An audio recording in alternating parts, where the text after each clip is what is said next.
दर्शकों, स्वागत है आपका विधि से एमटी न्यूज में। मैं हूं कृष्णकांत सिंघारिया। अब देखते हैं दिन भर की खास खबर। स्वीप गतिविधि के तहत स्कूली बच्चों के अभिभावकों को भी मतदान हेतु दिलाई गई शपथ। स्कूली स्टाफ रहा मौजूद।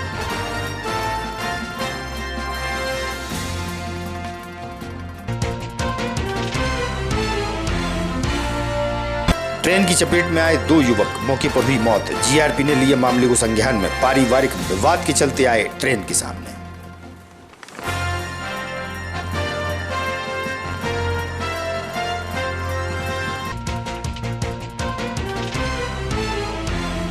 और ग्राम कछवा हांसुआ के स्कूल में पहुंचे कलेक्टर।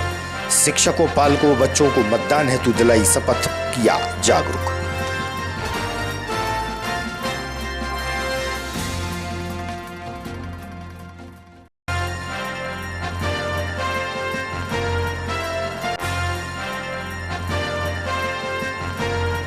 अब खबर विस्तार से। स्वीप गतिविधि के अंतर्गत शासकीय उत्कृष्ट विद्यालय में पेरेंट्स मीटिंग के साथ 100% मतदान हो, इसके लिए स्कूल के प्राचार्य मास्टर ट्रेनर विजय श्रीवास्तव की उपस्थिति में स्कूली बच्चों के साथ शपथ ली गई। बच्चों के पेरेंट्स भी उपस्थित रहे। निर्वाचन की गरिमा को अक्षुण्ण रखते हुए निर्भीक होकर धर्म, वर्ग, जाति, समुदाय, भाषा अथवा अन्य किसी भी प्रलोभन से प्रभावित हुए बिना लोकसभा निर्वाचन में अपने मताधिकार का प्रयोग करेंगे। जय हिंद। श्री हरि वृद्धाश्रम में बुजुर्गों को नियमित व्यायाम के लिए डॉक्टर द्वारा जागरूक किया गया। वहीं डॉक्टर अंकित जैन व बेतवा मेडिकल स्टोर के सहयोग से हड्डियों की मजबूती हेतु जांच निःशुल्क की गई। शिविर में सभी वृद्धों की पीठ, कमर, घुटनों व अन्य जोड़ों के दर्द में डॉक्टर अंकित जैन ने उचित परामर्श दिया। आश्रम संचालक इंदिरा शर्मा, वेद प्रकाश शर्मा, डॉक्टर संजीव साहू, डॉक्टर अंकित जैन मुख्य रूप से उपस्थित रहे। इनको नाम बता दो।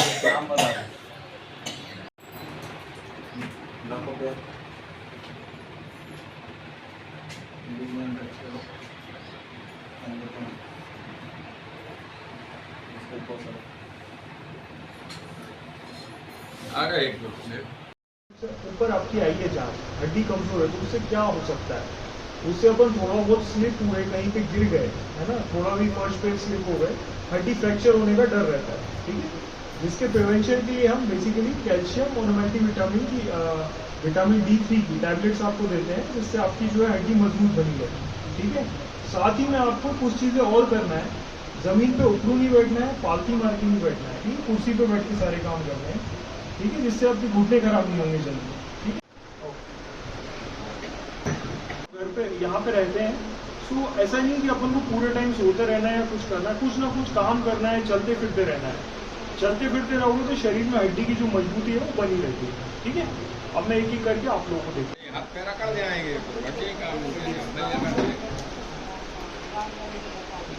कोई और बीमारी तो जहाँ से अपन ने ये देखा कि अगर रीडिंग जो है नॉर्मल आती है, -1.5 के अंदर नॉर्मल रहती है, ठीक है, उससे ऊपर आती है, इसका मतलब हड्डी कमजोर है।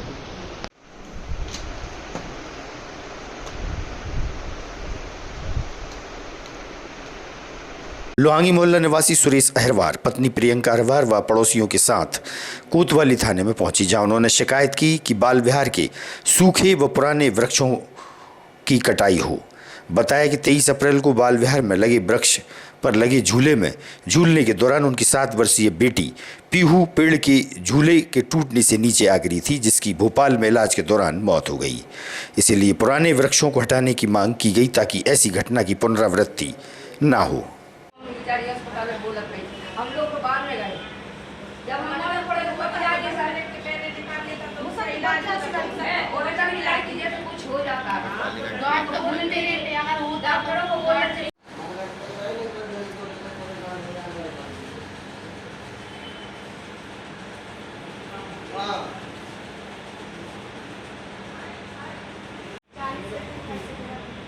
और सब कुंडल की लकड़ी थी सब।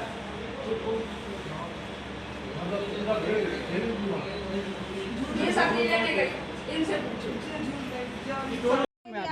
सुरेश अहरवार, कि क्या हुआ आपके साथ?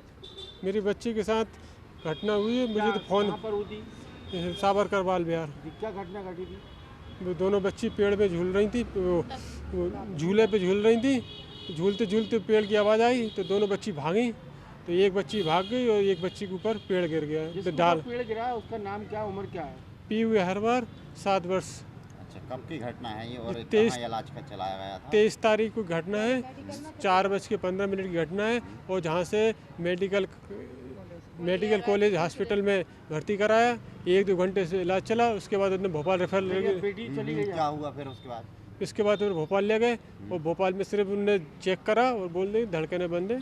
पुलिस वगैरह आई होगी फिर? पुलिस तो इधर पुलिस इधर विदिशा में आई थी पुलिस, तो उन्होंने लिखा पढ़ी करी क्या क्या घटना हुई वो सब लिख के ले गए। फिर उसको भोपाल में पोस्टमार्टम भोपाल हुआ। मेन बात है, आपका चाहते क्या आप? प्रशासन से यही मांग है कि उधर वो जो भी घटना हुई और किसी के साथ ना हो, उधर देख रेख हो और वो पेड़ में हटा दिए जाएँ जहाँ खेलने की व्यवस्था है। क्या नाम है आपका? प्रियंका। कहाँ से आई हैं आप? लोहांगी मोहल्ला। क्या घटनाक्रम हुआ है बच्चे के साथ? वो है ना, कब की मामला है? मैं सब्जी लेने जा रही थी। मैंने की सब्जी ले आऊँगी, भाई मुझे बच्ची कहने लगी, उसे प्यास लगी एकदम से, तो मैं अंदर चली गई। और है ना पार्क में अंदर। कौन सी पार्क में? बाल विहार में। हाँ, फिर क्या हुआ? बाल विहार में उसे पानी पिलाने चली गई। उधर पानी मानी तो कुछ नहीं था, वो कहने लगी एक झूला लगा था उस पर बैठ गई दोनों बच्ची मेरी। और पेड़ इतना बड़ा था, उसमें से ना चर की आवाज़ आई, ना हवा चल रही थी ना कुछ हो रहा था। और मेरी बच्ची के ऊपर आके गिर गया और मैं 10 मिनट तक चिल्लाती रही, ना किसी ने मेरी आवाज़ सुनी ना कुछ हुआ। मेरी बच्ची के साथ हुआ है, किसी उस बाल विहार को क्या बंद करा जाए, नहीं तो वो पेड़ की देख के लिए कुछ करा जाए। मेरी बच्ची के साथ हुआ आज तक किसी जी है ना हनुमान जयंती की 23 तारीख को। बच्ची की उम्र क्या रही हो? क्या 7 साल। पीयू हर बार। अच्छा, आप विदिशा के विभिन्न सामाजिक, धार्मिक व रेलवे अपडाउनर्स सदस्यों ने स्टेशन प्रबंधक CB दीक्षित को केंद्रीय रेल मंत्री के नाम ज्ञापन सौंपा। रेलवे सुविधाओं में बढ़ोतरी की मांग की गई ताकि रेलवे यात्रियों की परेशानियां कम हों। रेलवे सलाहकार बोर्ड के सदस्य कमलेश सेन, राजेश जैन सहित जिम्मेदार लोग मौजूद रहे। प्लेटफॉर्म नंबर 1 पे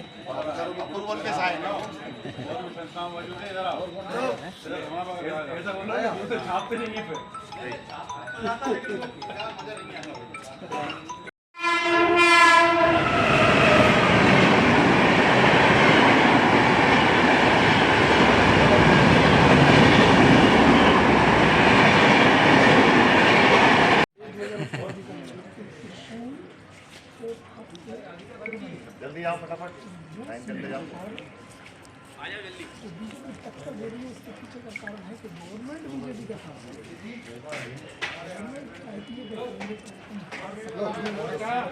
पैसेंजर ऐसे चलाई जाएं जो बीना से भोपाल कम से कम 5 से चक्कर लगाए। दमोह राजरानी एक्सप्रेस है, उसको वाराणसी तक बढ़ाने का एक ज्ञापन दिया है, जिसको मैं शीघ्र से शीघ्र मंडल कार्यालय भेज दूँगा। किन के नाम ज्ञापन है, किन लोगों ने दिया है? ये अलग अलग कई तरह के विज्ञापन है।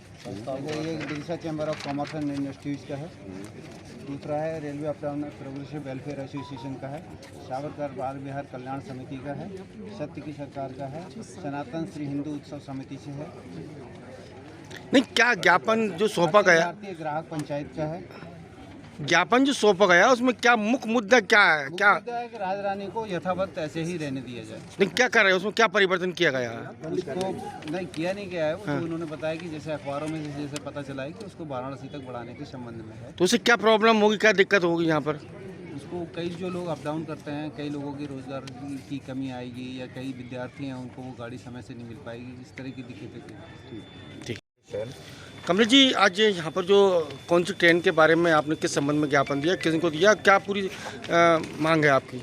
22-161, 22-162 राजारानी एक्सप्रेस जो लाइफ लाइन है हमारे 3 जिलों की, 4 जिलों की, उसको अभी रेलवे ने IRPTC की बैठक होती है जयपुर में हुई थी, उसमें बढ़ा करके वाराणसी तक भेजने का प्रस्ताव बनाया है। उससे स्थानीय जो अपडाउनर्स हैं, रोज़ जाने वाले हैं राजधानी की ओर, जो असुविधाएँ होंगी आज समझ में नहीं आ रही, लेकिन बंद होने से बहुत दिक्कत होने वाली है। पहले भी गाड़ियाँ कम हैं और हमारी राजरानी भी चले जाएगी तो दिल्ली अपडाउनर्स के पास तो कोई ऑप्शन नहीं रह जाएगा। उसके संबंध में हमने एक मांग पत्र रेल मंत्री जी के नाम सौंपा है कि इस गाड़ी को यथावत रखा जाए और जो साप्ताहिक गाड़ी है सिंगरौली एक्सप्रेस ऊर्जाधानी उसको वाराणसी ले जाए तो मेरे ख्याल से राजस्व की बढ़ोतरी भी होगी रेलवे को और सुविधा अतिरिक्त मिल जाएगी नागरिकों को। उस संबंध में हमने एक मांग पत्र, विदिशा शहर के सभी समाजसेवी संगठनों ने भी इस संबंध में अपना मांग पत्र रेलवे स्टेशन को। ग्राम ठर्र निवासी पर्वत रैकवार ने अज्ञात कारणों के चलते अपने खेत में प्रातः फांसी लगा ली, जिससे उसकी मौत हो गई। शव को पीएम के लिए मेडिकल कॉलेज में लाया गया। परिजनों ने दी जानकारी।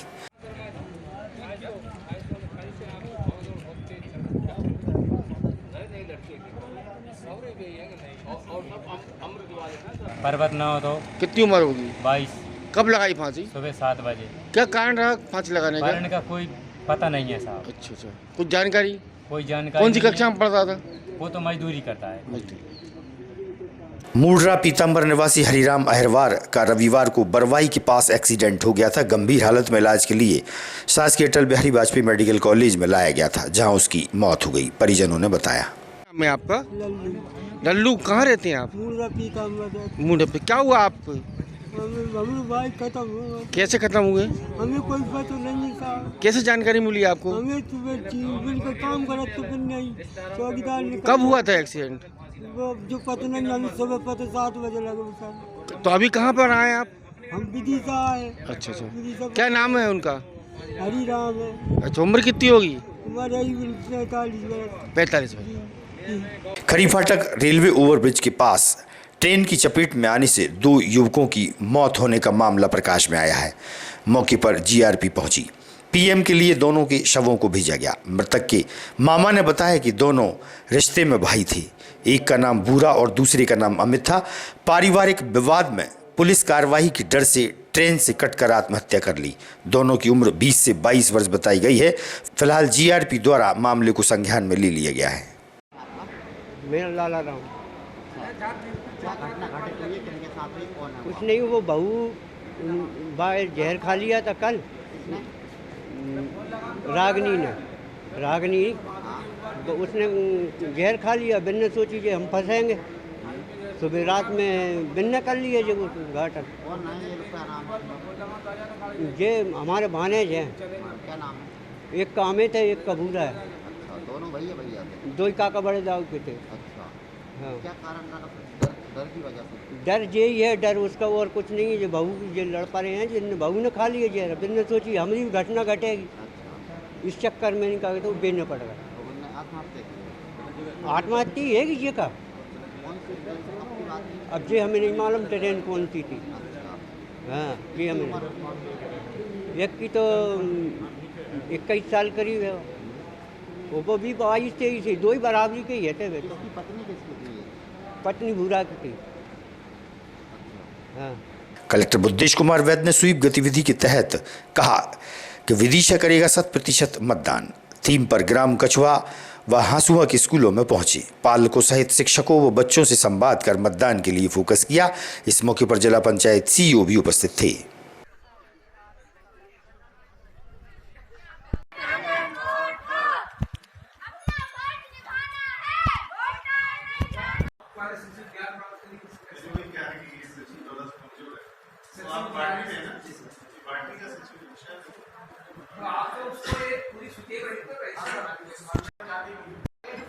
पेरेंट्स और लोगों से मिलूं, मैंने सुबह डिग्री से आपको काटना या तो हर कार्यक्रम में दिशा में लूंगा, मेरे को दिशा में नहीं जाना चाहिए।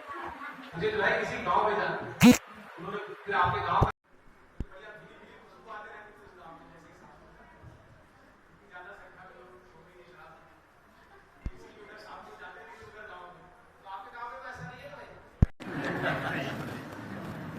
किसी के 100% आए मैथ्स में, फिजिक्स में, केमिस्ट्री में, किसी पे नहीं तो चलो फिर मतदान में 100% करके देखते हैं इस बार। आज की खबरों को देते हैं पर विराम। आगामी खबरों के लिए आप देखते रहिएगा विदिशा EMT न्यूज। नमस्कार।